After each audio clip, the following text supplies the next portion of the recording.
ஹரி ஓம். ஸ்ரீருத்ரம் அனுவாகம் 9 தமிழில் மொழிபெயர்ப்பு. அதற்கு முன்பாக எல்லோரும் இன்புற்று இருப்பது நினைப்பதே அல்லாமல் வேறொன்றும் அறியேன் பராபரமே. தீர்காயுஷ்மான் பவ, ஸ்திரீபிய தீர்க்க சுமங்கலி பவ, சர்வவியாதி நிவாரண பிராப்திரஸ்து, சர்வ ஐஸ்வர்யம் அபிவிருத்திர் பவத்து, சர்வமங்களானி பவந்தோ. இதில் இந்த முழுவதும் இந்த அனுவாகம் 9 முழுவதுமாக பரமேஸ்வரனுக்கு 4ஆம் வேற்றுமை நான் சொன்ன மாதிரி கு ஆர்க்காக, அவனுக்கு அவனுக்காக அதுதான் வரும். எல்லாம் ஆண்லிங்கம் தான், ஏகவச்சனம் தான், உரிமை தான். சுவாமிக்கு அர்ப்பணம் பண்ணி அர்ச்சன ரூபம் தான் இதெல்லாம். இதை ஒரு 17 மந்திரங்கள் சரியா வரும் ஜோடி ஜோடியா. இதில் ஒரு 17 வரைக்கும் இது வரும், 15-16 வரைக்கும் அத்ரிங்கிற ரிஷி. ஆனால் எல்லாத்துக்குமே அனுஷ்டுப் சந்தஸ் தான், தேவதா எல்லாத்துக்குமே ருத்ரன் தான். ஆனால் கடைசியில் இந்த 17, 18, 19 அக்னிங்கிற ரிஷி. சந்தஸ் அனுஷ்டுப் தான்,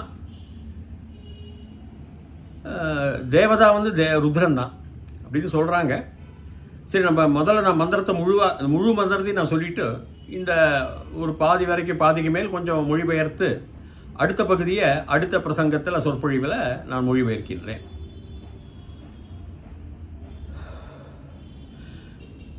நம இரண்யாய ச பிரபத்யாய ச நம கிகும்ஷிலாய ச க்ஷயணாய ச நம கவர்தினே ச புலஸ்தயே ச நமோ கோஷ்ட்யாய ச கிருஹ்யாய ச நமஸ்தல்ப்யாய ச கேக்ஷ்யாய ச நம காட்யாய ச கஹ்வ ரேஷ்டாய ச நமோ ஹிருதவ்யாய ச நிவேஷ்ப்யாய ச நம பாகும் சவ்யாய ச ரஜஸ்யாய ச நம சுஷ்க்யாய ச ஹரித்யாய ச நமோ லோப்யாய சோலப்யாய ச நம ஊர்வ்யாய ச சூர்வ்யாய ச நம பர்ண்யாய ச பர்ணஷத்யாய ச நமோ பகுரமாணாய சாபிக்னதே ச நம ஆகிததே ச பிரகிததே ச நமோ வக்கிரியேभ्यो தேவானாகும் ஹிருதயேभ्यो நமோ விக்ஷீணகேभ्यो நமோ விசின்வத்கேभ्यो நம ஆனிர்ஹதேभ्यो நம ஆமி வத்கேभ्यः.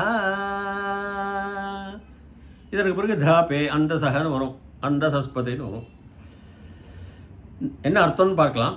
நம இரண்யாய, ஹிரண்யாய கிடையாது, ஹிரண்யவர்ணாம் ஹரிணி அது தங்கம். ஹா இரண்யாய, இரண்ய ரூபத்தில் நம்ம சாதம் பண்றோம் இல்லையா, ஒண்ணுமே இல்லாம வெறும் இரண்ய ரூபங்கிற. அதாவது இரண்யாய, இந்த எவன் ஒருவன் ஒன்றுமே இல்லாம வெட்ட வெளியாக, இதெல்லாமே உங்களுக்கு ஜியோகிரபி தான், பூவியல் தான். என்ன உலகத்துல இருக்கோ, என்ன பிரபஞ்சத்துல இருக்கோ, பகவான் அப்படி சேர்த்து வச்சு வர்ணிக்கிறார். ப்ராபப்ளி இது மிக்கவாரும் முக்கியமாக காஷ்யப ரிஷி இருக்கலாம். நிறைய காஷ்யப ரிஷி அங்க இருந்திருந்தாரு. அப்புறம் அபினவ குப்தாலாம், காஷ்மீரி சைவிசம்லாம் இருந்தது. இரண்யாயச்ச பிரபத்தியாய, பிரங்கிறது உபசர்க்கம், பிரகாசம், பிர அப்படின்னு போட்டாக்கா அழுத்தம் கொடுக்கறது. பதா பந்தா, பதா அப்படின்னா வழிகாட்டுதல், வழி, பாத்வே, ரோடு அப்படி வச்சுங்க, சாலை. இவர்தான் எவன் ஒருவன் சாலையாக இருக்கின்றானோ அவனுக்கு நமஸ்காரம், அப்படிதான் வருது. சாலைக்கு நமஸ்காரம் இல்லை. அதனால எதுக்கு சாலை? வழிகாட்டி அவன் தான். ஒன்றுமே இல்லாம நீங்க விஞ்ஞானத்துல வேக்யூம் என்று கூறுகின்றார்கள். நீங்க இந்த உலகத்தை விட்டு வெளியில போய் ஒரு என்ன ஏவுகணை மூலமாக வெளியில போய் உட்காந்துட்டீங்கன்னா அப்படியே வேக்யூம், இருட்டு வேக்யூம் நம்ம பார்க்கிறோம் டிவிலெல்லாம், தொலைக்காட்சியிலெல்லாம். வனம் அப்படியே பாலைவனம் மாதிரி ஒன்றுமே இல்லாம அப்படி இருக்கு. ஹிமாலயத்துல டிபெட்டன் பிளாட்டோலாம் நீங்க பாத்தீங்கன்னா கல்லு முள்ளும் ஒண்ணுமே இருக்காது, அவ்வளவு பெருசா இருக்கும். நிறைய இடங்கள்ல இருக்கு அந்த மாதிரி. அதைத்தான் அந்த காலத்துல ஹிமாலயன் ரேஞ்ச் ரிஷிகள்லாம் டிபெட், இப்ப சைனா வச்சுருக்காங்க கையில, லடாக்கு, இந்த POK பாகிஸ்தான் ஆக்கிரமிப்பு காஷ்மீர், அதெல்லாம் பிரமாதமா இருக்கும். நம்ம இரண்யாய அவன் தான் வழிகாட்டி. ஒன்றுமே இல்லாததுக்காகவும் நீங்க வேக்யூம்ல போய் நாளைக்கு இருந்தாலும் அவன் தான் அங்க இருப்பான் வழிகாட்டுறதுக்கு, உங்களுக்கு வேணுங்கிற வழி அவன் அங்கேயும் இருக்கான்னு அர்த்தம். அவனுக்கு நமஸ்காரம். இந்த உலகத்தை விட்டு வெளியில சந்திர கிரகத்துக்கு போறோம்னா, ராக்கெட்ல போறோம்னா ஒண்ணுமே தெரியாது, வேக்யூம். அதுவும் ஒண்ணு டிபெட்டன் பிளாட்டோ மாதிரி, டிபெட்டனுடைய அந்த வெட்டவெளி அமைப்புகள் எல்லாமே, டிபெட்டுனா டிபெட்டு, லடாக்கு எல்லாம் இருக்கு ஹிமாலயத்துல. அதான் நம ஈரண்யாய ச பிரபத்யாய ச நமக்கிகும் ஷிலாய சக்ஷயனாய ச. ஷிலாகண்டன்னா கல்லுன்னு அர்த்தம். அந்த அர்த்தத்துல நான் போறேன். கிம் எந்த கல்லா இருந்தாலும் கல்லை மாறி இருக்கப்பட்டவனுக்கு அவனுக்கு நமஸ்காரம். ஏன்னா உங்களுக்கு டிபெட்டன் பிளாட்டோலையும் அந்த பகுதிகள் எல்லாம் நிறைய இருக்கு, இங்கேயும் இருக்கு. எங்க மானசரோவர் பக்கத்திலேயே கல்லுகள் இந்த இது மாதிரி இருக்கும் இடங்கள், மைதானம் மாதிரி, கிரிக்கெட் கிரவுண்ட் மாதிரி. கிரிக்கெட் கிரவுண்ட் அதோடலாம் பெருசா இருக்கும், வெறும் கல்களா இருக்கும். இல்ல மீட்டியர், அதாவது மீட்டியரைட்ஸ் சொல்லுவாங்க, கற்கள், பாறைகள். நம்ம உலகத்துக்கு வெளியில நான் அன்னைக்கே சொன்னேன், நம்ம 9 கிரகங்களையும் சூரியனுடைய மண்டலத்தில் சுத்தி அப்படியே பெல்ட் வரிசை வரிசையாக கற்கள் சுத்தி கொண்டிருக்கின்றன. அதனால்தான் உங்களுக்கு மிக பயங்கரமான ஆபத்து விளைவிக்க கூடிய சில கதிர்கள் உங்களை தாக்காமல் இருக்கின்றது.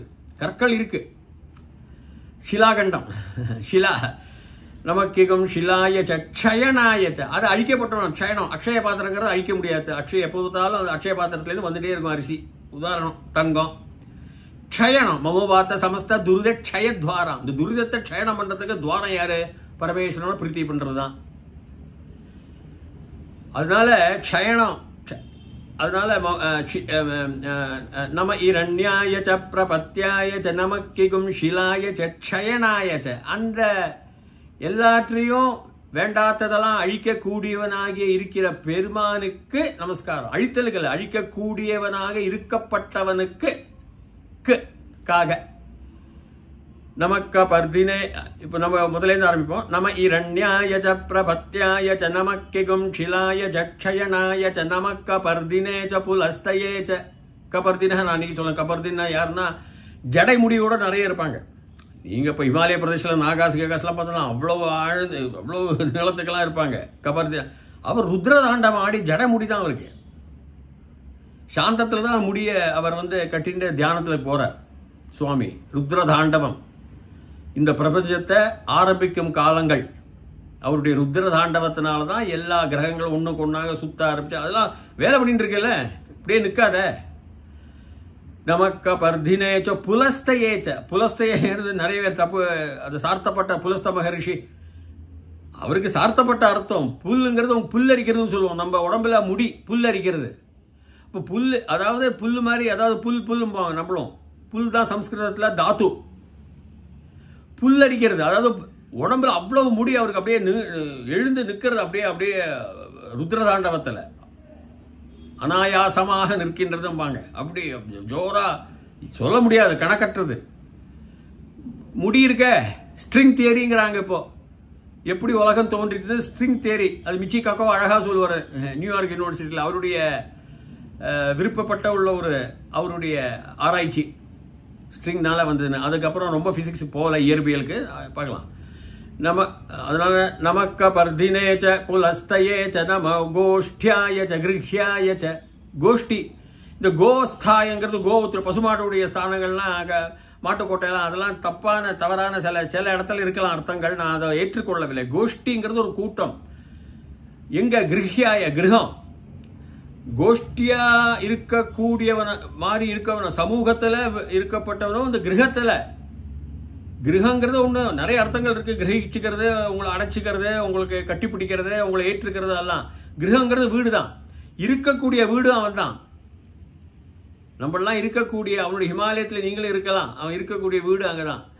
கோஷ்டியாய ச கிருஹ்யாய ச நமஸ்தல்பியாய ச கேஹ்யாய ச. தல்பகிறது தல்பாய் கரெக்டா வரும். தல்பியாய அது அதே அட்ஜெக்டிவ், அதாவது வினையுரி சொல் சொல்லுவாங்க. படுக்க, தல்பகங்கிறது படுக்க, இருக்கும் இடம். ஆனந்தமாக உங்களுக்கு விசிராமத்தோடு கூடி ஓய்வு எடுக்கக்கூடிய ஒரு படுக்க, ஒரு மெத்த, கட்டில் வச்சுங்க. அதுதான் தல்பத்துக்கு அர்த்தம். இந்த இடத்துல பகவான் உங்களுக்கு அந்த சௌரியத்தை தர. தல்பியாயச்ச கேஹியாயச்ச. கேஹியாங்கிறது கிரகம்தான். கிரகத்துல உங்களுக்கு அது தரக்கூடியவர், கிரகமாக உங்களுக்கு தரக்கூடியவாக இருக்கப்பட்ட அவருக்கு நமஸ்காரம். ஏகேங்கிறது பெரிய வார்த்தை. அதுல இந்த ஹவுஸ் வீட்டில் வரும். அதே ஆதிசங்கரே பகவத் இது நிறைய பேருக்கு பஜகோவிந்தம் படிச்சிருப்பாள். அது அழகா சொல்றாரு. யாவது வாயோ நிவசதி தேகே தாவது பிரிச்சதி குஷலம் கேஹே. வீட்டில் இருக்கப்பட்டவங்க அது வரைக்கும், நம்ம உடம்புல உயிர் இருக்க வரைக்கும், யாவத்து இது வரைக்கும் ஆத்மா இருக்கோ, அந்த மூச்சு இருக்கோ, வாயு. கதவதி வாயோ தேகே தேக அபாய காலங்களில் வாயு போயிடுறது, உடம்பு இதாயிடுறது. பாரியாபிபியதி தஸ்மின் காயேங்கிறார். பாரியா கூட பயப்படுவாளாம் அந்த தஸ்மின், அதில் இருக்கும் அந்த உடம்பை பார்த்து, அதில் இருக்கும் அந்த உடம்பை பார்த்து பயப்படுவாங்க. அழகா சொல்லுவாங்க. கேகங்கிறது நல்ல வேத வார்த்தை தான். நம இரண்யாய ச பிரபத்யாய ச நமக்கிகும் ஷிலாய ச க்ஷயணாய ச நமக்க பர்தினே ச புலஸ்தயே ச நமோ கோஷ்ட்யாய ச கிருஹ்யாய ச நம தல்ப்யாய ச கேஹ்யாய ச நம காட்யாய ச கஹ்வரேட்டாய ச. காட்யாயங்கிறது பெரிய குழி தான். காட்யாய எல்லாம் வினையுரி சொல், அட்ஜெக்டிவ்ஸ் ஆங்கிலத்தில் சொல்லுவாங்க. ஒரு நவுன, ஒரு பெயர் சொல்ல அது விளக்குகின்றது. வினையுரி சொற்கள் வச்சுக்கலாம். காட்யாயச்ச பெரிய குழி. நான் சொன்னேன் கருங்குழி பள்ளம் சொல்லியிருக்கேனா இல்லையா? இந்த பிரபஞ்சத்தில் ஸ்டீவன் ஹாக்கிங் சொல்றது அந்த பெரிய பெரிய குழிகள் இருக்கு, கண்ணுக்கு தெரியாது.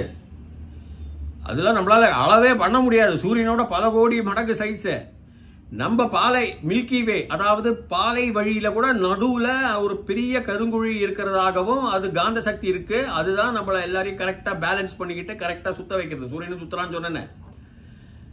அதனால காட்யாயச்ச கஹ்வ, அந்த கஹ்வர இஷ்டம் அவருக்கு. அந்த கஹ்வரங்கிறதும் குழி, ஆழமான குழிகள், ஆழமான பள்ளங்கள், ஆழமான இடங்களுக்கும் இஷ்டப்படுகின்றான். இஷ்டப்பட்டு இருப்பவனாக இருக்கும் அந்த ஆழமான குழியை இஷ்டப்பட்டவனாக இருக்கும் சிவபெருமானுக்கு நமஸ்காரம். நமக்காட்யாய ச கஹ்வரேஷ்டாய ச நமோ ஹிருதவ்யாய ச நிவேஷ்பியாய ச. இங்க பாருங்க, ஹிருதவ்யாய, ஹிருதயம் நெஞ்சு நினைச்சுக்காதுங்க, செஸ்ட் ஹார்ட் எல்லாம் இல்லை இதுல. அதுல ஒரு ஒன் ஆஃப் தி மீனிங், ஒரு அர்த்தங்களில் அதுவும் ஒன்று, முக்கிய அர்த்தமும் தான் ஹிருதயங்கிறது. இந்த இடத்துல ஹிருதவ்யாயனங்கிறது பெரிய சாகரம், கடல். உங்களுக்கு பிரபஞ்சத்தில் இருக்கிற வேக்யூம் கடலா சொல்லலாம். இல்ல நான் சொன்ன மாதிரி ஜூபிட்டர் குரு கிரகத்துல அப்படியே ஹைட்ரஜன் லிக்விட் தான். ஏன்னா அங்க நம்மள மாதிரி நிக்கிறதுக்கு இடம் கிடையாது, கால் கிடையாது. அந்த பிரஷர்னால, அட்மாஸ்பரிக் பிரஷர், அந்த வாத்தாவளியில வர அந்த அழுத்தத்தினால அந்த ஹைட்ரஜனுக்கு ரொம்ப ஜலமாக்க முடியாது, நீராகவே முடியாது. அதை லிக்விஃபை தான் பெரிய கிரையோஜனில கண்டுபிடிச்சு அதில் ராக்கெட் விடுறாங்க. இது இயற்கையாகவே அந்த பிரஷர்ல கீழே சமுதிரம் தான், ஹைட்ரஜன் லிக்விட், ஹைட்ரஜன் ஓஷன் தான், சாகரம் தான், கடல் தான். அதையும் எடுத்துக்கலாம். நம காட்யாயச்ச. இப்ப இதுல கஹ்வரேஷ்டாய ச நமோ ஹிருதவ்யாய ச நிவேஷ்பியாய. நீங்கிறது என்ன?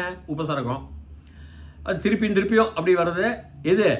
வேஷ்பாங்கிறது நொர. திருப்பியும் உங்களுக்கு நொர பார்க்கலாம். அதான் நிவேஷ், நீ போட்டிருக்கா உபசர்க்கம், வார்த்தைக்கு முன்னாடி வரும்.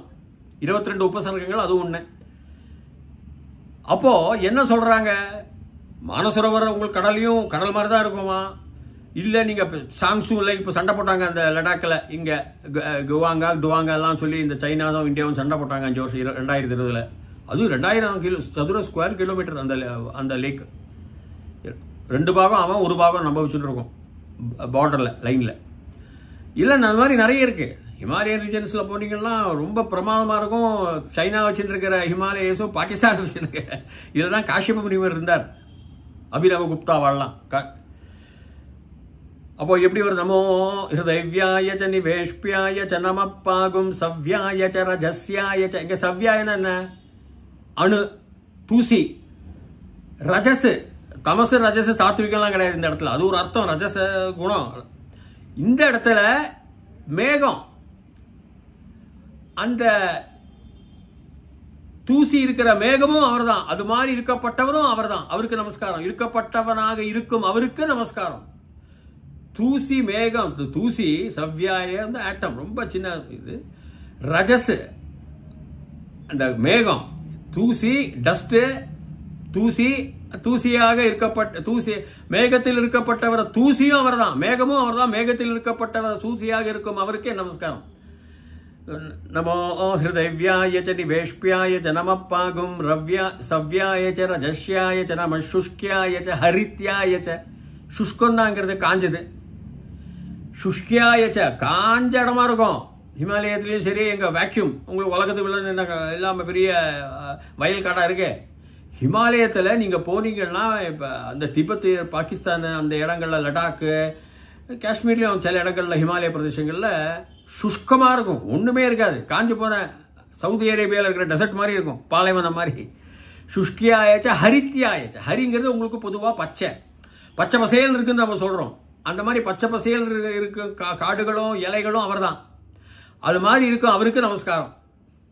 ஸோ சுஷ்கமும் சொல்கிறாங்க, ஹரித்தியாயும் சொல்கிறாங்க.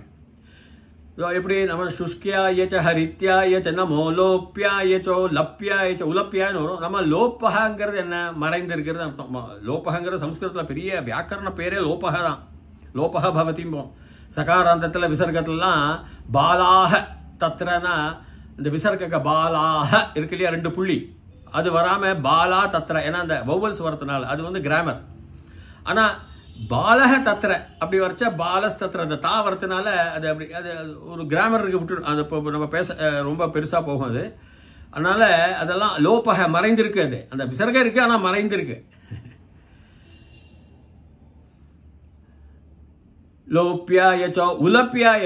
இப்போ மறைந்திருக்கிறதுலாம் மறையாம இருக்கிறது உலப்பியாயங்கிறது. அந்த மாதிரி ஒரு தெரிந்து கண்ணுக்கு தெரிகிற பெரிய பெரிய காடுகள், வனங்கள், செழிப்பான இடம், அதுக்கெல்லாம் உலப்பியாயின்னு சொல்லுவாங்க. உலப்பியாய் இருக்கப்பட்ட அவனுக்கு நமஸ்காரம். நமோ லோப்பியாயச்சோ லப்யாய். அது லப்யான்னு வந்து பிரிக்கணும். நமோ லோப்பியாயச்ச உலப்பியாயச்ச சோ லப்யாய். சோன்னு வந்து ஆ பிளஸ் ஓ ஆயிடும். நமோ லோப்பியாயச்சோ லப்யாயச்ச நம ஊர்வியாயச்ச சூர்வியாயச்ச. ஊர்வியாய சூர்மியாய. ஊர்வியம் அதுதான் பெரிய கடல். ஊர்வாங்கிறது தாத்து, அது வந்து எப்போதுமே மேலே போகிறது. ஊர்த்வாய நமஹ வரும். பெரிய கடல். ஊர்வியாயச்ச சூர்மியாய வந்து ரொம்ப சூர்மினா ரொம்ப என்ன சொல்லுவாங்க, ஒரு சின்ன அருவி அப்படியே பாயிருது வாய்க்கால வீட்டுக்கு பின்னாடி அப்படியே கொட்டின்னு இருக்கு.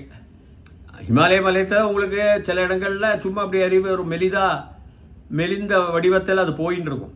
அதுக்கு தான் சூர்மியாய. அங்கேயும் இருக்க. அப்படி இருக்கப்பட்டவனான சிவனுக்கு என் நமஸ்காரங்கிறோம். பெரிய மானசரோவரா திபெத்தனா இல்ல பிரபஞ்சத்தில் இருக்கிற அதுவோ அதெல்லாம் இருக்கும். அப்படியாக இருக்கப்பட்டவனுக்கு ஊர்மியாய சூர்மியாய. ஊர்வியாய ஊர்வா சூர்மியாய. அப்படியே என்ன சொல்லுவாங்க, மெலிதா கையளவுக்கு தண்ணி அப்படியே ஒழுகிட்டு இருக்கும் வச்சுக்கோ. அந்த சுண்ட அளவுக்கு அப்படியே நீங்க பார்த்துருக்கலாம், நிறைய இடத்துல இருக்கும். நம்ம ஊர்கள்லயும் மலைகளுக்கு என்னோட அப்படியே சும்மா அப்படி தீர்த்தம் ஒழுகிற மாதிரி மெலிசா போயிட்டு இருக்கும். டேப் வாட்டர் பையில என்ன சொல்லுவாங்க, பைப்பில் வர்றது அந்த தண்ணி கொஞ்சம் இப்படி குடி அப்படியே மெலிந்து அப்படியே ஒழுகி போற மாதிரி அதுலயும் அவன் இருக்கான். அப்படி இருக்கப்பட்டவன் அவனுக்கும் என் நமஸ்காரம் சொல்றோம். நம ஊர்வியாயச்ச சூர்வியாயச்ச நம பர்ணியாயச்ச பர்ணசத்யாயச்ச. இதோட முடிச்சுக்கிறேன் இன்னைக்கு. பர்ணங்கிறது இலைகளை மாதிரி இருக்கப்பட்டவன சிவனே உனக்கு நமஸ்காரம். சில இடத்துல நம்ம ஹிமாலயில ஒரு 5000 அடி வரைக்கும் நான் போயிருந்தப்போ பச்சை பசை இருக்கும் இலை. பர்ண சத்தியாய. அந்த பர்ண சத்திங்கிறது என்ன? சத்தியாங்கிறது ஓணம் சத்தியா போனாங்க கேரளத்தில். போஜனம் விருந்து, பர்ணத்தில் வைக்கப்படுகின்ற விருந்து சத்தியை. பர்ண சத்தியாய. அந்த பர்ண சத்தியாக இருக்கப்பட்டவனுக்கு நமஸ்காரம். நல்ல சாப்பாடு அவங்க போடுவாங்க போட்டுருக்கு. அதுல எடுத்து அந்த இலைகளிலிருந்து எடுத்து அதுல போஜனம் பரிமாறி சாப்பிடப்பட்டவனாக இருக்கக்கூடிய உனக்கும் என் நமஸ்காரம்னு சொல்றேன். அதான் அது எல்லாமே இந்த பூகோளம் தான். அப்புறம் இயற்பியல், ஜியோகிராஃபி, பிசிக்ஸ், அப்புறம் இந்த பிரபஞ்சத்தில் பற்றி உள்ள விவரிக்கக்கூடிய இயற்பியல், அஸ்ட்ரோபிசிக்ஸ். அதனால பகவான் அப்படி, ஏன்னா அவர் ருத்ரதாண்டவம் ஆடினவர். அவரால் தான் இந்த உலகம் வந்தது. ருத்ர தாண்டவத்தினால தான் அந்த மேட்டர் வந்தது. அந்த மேட்டர் தான் நீங்களும் நானும் மேட்டர். நாம் இப்போ பேசிட்டு இருக்கிற எல்லாமே மேட்டர் தான். அதை ஒன்றுக்கு ஒன்று அது அழியும். ஒரு உடம்பு அழிந்து போகிறது. ஒரு நம்ம சூரியனை ஒரு ஆஃப்டர் 4.5 பில்லியன் இயர்ஸ் அழிஞ்சிடுவான், போயிடுவான். அப்போ எல்லாத்துக்குமே அவர் தான் காரணம் அப்படின்னு பயப்பட வேண்டாம். அதுலேயும் பகவான் இருக்கார். அந்த அப்படி இருக்கப்பட்டவர பகவானுக்கு, அழித்தலாக இருக்கக்கூடிய பகவானுக்கு என்னுடைய நமஸ்காரம், பரமேஸ்வரனுக்கு அப்படின்னு ரிஷிகள் அவ்வளவு தத்துவங்கள்ல ஒரு விவாகத்திலையும் இந்த அனுபாகங்கள்ல ஒரு மாதிரி ஒரு விதத்தில் இந்த பூகோளத்தையும் இயற்பியல் இதெல்லாமே கணிதம் வரும். சமகத்தில் நான் சொல்றேன், நான் முன்னாடியே கொடுத்துருக்கேன், வரும். அதெல்லாம் வந்து இருக்கும். அது சமகம் சொல்றச்ச நான் சொல்றேன். எவ்வளவு அழகா சிவபெருமான எந்தெந்த இடத்துலலாம் அவர் இருக்காருன்னு எவ்வளவு தத்துவபூர்வமாக விரிவாக ஆராய்ச்சி செய்து அதனுடைய அணுக்குள் புகுந்து யோசனை செய்து அவர்கள் பகவானை தியானம் பண்ணி அந்த தியான திருஷ்டி ஞான திருஷ்டியாக மாறி அவர்கள் இந்த கவிதைகளை பகவானுக்கு அர்ச்சனைகளை ஏற்றியிருக்கிறார்கள் என்று சிந்தித்து பாருங்கள். அடுத்தது நான் மிச்சம் உள்ளதெல்லாம் ஆக்கித தேஜ பிரகிலாம் வரும், அது அடுத்த சொற்பொழிவில் பண்றேன். அது வரைக்கும் பூயாத் தாவத் சுபமங்கலம். தயவுசெய்து என்னுடைய சேனலை நீங்க பதிவு செய்வீர்களே ஆனால் தொடர்ச்சியாகவே என்னுடைய சொற்பொழிவுகள் வந்து கொண்டே இருக்கும். அது வரைக்கும் ஹரி ஓம்.